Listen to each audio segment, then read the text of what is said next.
And for that, let's try to get some more answers here. Bringing in national security analyst and former member of the U.S. Secret Service response team, Barry Donadio. Welcome to the show again, Barry. Let's get right to it here. What do you make of this case, pinpointing a motive here for this 21-year-old suspect? Is it suicide by cop? Was he actually someone who was targeting President Trump? What are your thoughts based on what we know so far? Thanks for having me, Ike. Great to be with you again. And I think it's a combination of both of those things. I think this was somebody on a mission that had his feelings hurt. Some mental issues were mixed in with that, and he decided to go do what he did. And it wasn't thought out very well.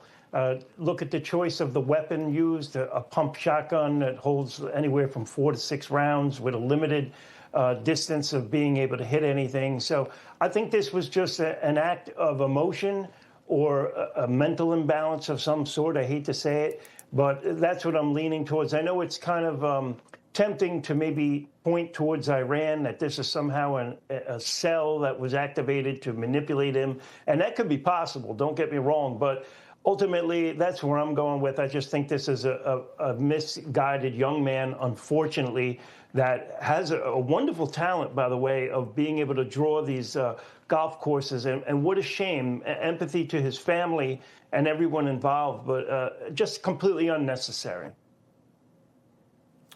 Absolutely. Another unnecessary attempt. And it makes you wonder how much does online access or what information they are reading and absorbing that might be playing into something like this. We have some questions, though, now on the perimeter there at Mar-A-Lago. Does this show that the president has additional risk there? Are there security flaws for the president, or is this just a matter of, well, it actually worked and that you can't prevent everything, you just have to try to deter what you can? Is there a major flaw here? What do you think, Barry?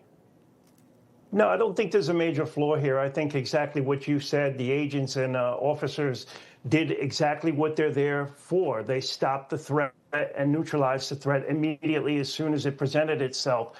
Remember, the Secret Service is going to do everything it can to bring the threat down to zero as much as possible. But in real terms, can that threat level be to zero 24 hours a day all the time? And the answer is no. Otherwise, that's simply just a pipe dream. And I know that they say that's what it is. But the reality is it does go up to 1% here and there.